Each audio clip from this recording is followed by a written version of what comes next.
La agricultura está en una constante evolución y ha ido evolucionando en el último tiempo de forma muy rápida.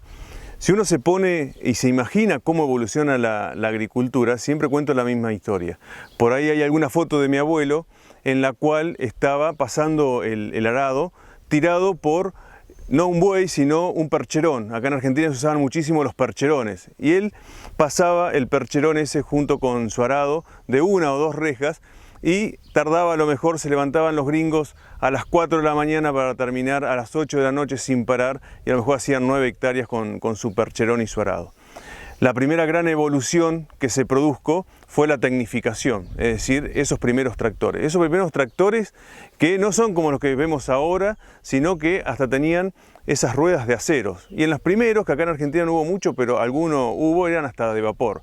Así que imagínense en la cabeza de ese abuelo, de ese gringo, de haber pasado del percherón a la mecanización. Seguramente harían 3 hectáreas por día, no era más que eso, pero de pasar a ser media hectárea a 3 a 5 hectáreas por día habrá sido una gran revolución. Esa es la primera pretecnológica que se llama de la evolución de la agricultura. Ahora, la primera gran revolución de la agricultura fue la primera revolución verde, que muchos habrán escuchado de esto de la revolución verde. ¿Cuándo nació la revolución verde? Después de la gran posguerra a nivel mundial, había mucha hambruna, sobre todo en la parte de Europa, y había que generar alimentos para el mundo. Se tendría que terminar con la hambruna del mundo. Y ahí apareció la agricultura, que es de los insumos. Es decir, empezaron a aparecer todo lo que son de protección de cultivos, los fitosanitarios, los fertilizantes, los manejos. Ahí se produce esta gran revolución verde, a la cual conocemos, que es un poco la agricultura que estamos viviendo hoy, que creo que está en el final de eso, y ahí sí se logró generar muchísimo alimento. Eso se logró tener un impacto altísimo y tener mucha más producción por superficie para alimentar al mundo. Eso se logró, entonces la premisa de decir queremos generar alimento para el mundo, la tuvimos y la pudimos hacer, pero de la forma en que manejamos y de ser energéticamente dependientes. Cuando uno habla de energéticamente dependientes, porque necesitas energías externas para poder producir, esto produjo cierto colapso, que un poco hablamos en el primer capítulo, ¿no? De decir todas las problemáticas que estamos teniendo hoy, que en algunas de ellas son falta de esa estructura del suelo que nos lleva a tener baja fertilidad en los suelos, a tener esa falta de infiltración en los suelos para que se mantenga bien el agua y que las raíces se puedan desarrollar y los nutrientes estén disponibles. Entonces, hoy se está hablando de la segunda revolución verde y creo que ahí es lo fantástico de todo esto y las alternativas que se tienen. Esta segunda revolución verde se habla de las revoluciones de las altas tecnologías. Cuando uno habla de la tecnología, por ahí enseguida lo que se viene a la cabeza son los robots y en general hay muchas tecnologías que se aplican al agro. Está todo lo que es la parte de tecnología de digital farming, todo lo que son las plataformas. Uno puede ver hoy cómo están resurgiendo muchísimas plataformas en lo cual uno puede seguir en forma casi directa de cómo va evolucionando su cultivo a través de muchísimas imágenes de NDVI, de índice verde, de biomasa y a través de algoritmos, que es parte de la tecnología hoy, que es parte de la inteligencia artificial también, que es esta revolución tecnológica que se está viniendo.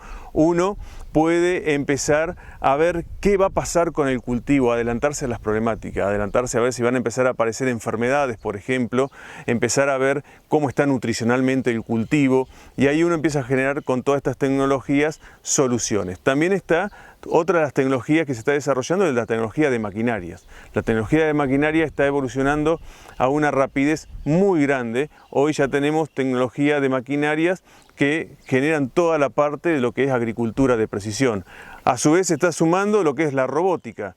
Tuve la oportunidad de ahora, hace muy poco, 3 meses, estar en Estados Unidos y ver cómo está evolucionando toda la parte de robótica y qué alcance vamos a tener con eso. Y nos parece algo muy futurista y muy lejos, y les puedo asegurar que en el corto plazo vamos a tener tecnología de robótica aplicada al agro, que hoy, si uno se pone a pensar eso, también tenemos el tema, por ejemplo, de los drones, que son pequeños robots con los cuales generamos información.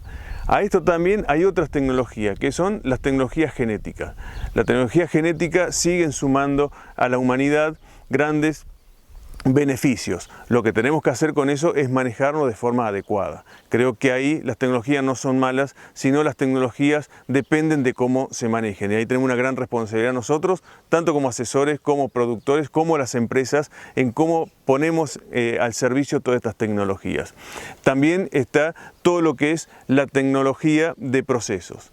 Esa tecnología es una tecnología muy importante y es la que podemos aplicar directamente nosotros.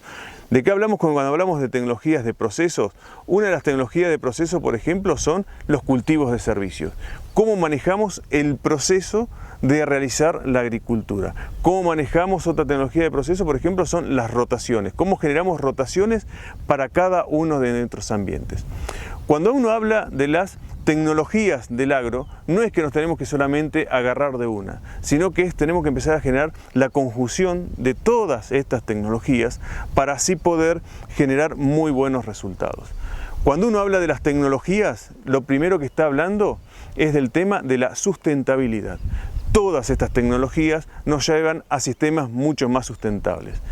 Y me pueden decir, Lucas, ¿cómo es esto? ¿Cómo una tecnología puede ser a que seas más sustentable? De todas las tecnologías que le hablamos, le voy a empezar a nombrar algunas como ejemplo. Por ejemplo, hablamos de todo lo que es la tecnología Digital Farming, que es la tecnología digital. Fíjense que con esta tecnología hoy nosotros podemos saber a través de imágenes y con algoritmos que toman cómo está la predisposición de tiempo, qué es lo que va a pasar, de si vamos a tener o no enfermedades en los cultivos. Entonces con esta tecnología ya no es que vamos a aplicar por las dudas, sino que vamos a aplicar en el momento que corresponden y si están dadas las condiciones para que se den las enfermedades. Fíjense si con eso no somos sustentables. Estamos hablando con lo que es la aplicación hipersectorizada, es decir, vamos a estar usando en el muy corto plazo aproximadamente un 10% de la cantidad de insumos que se utilizan. Fíjense si eso no es sustentable, al igual que los fertilizantes. Entonces, estamos en la segunda revolución verde, estamos en la era de las tecnologías y es algo para empezar a aprovechar.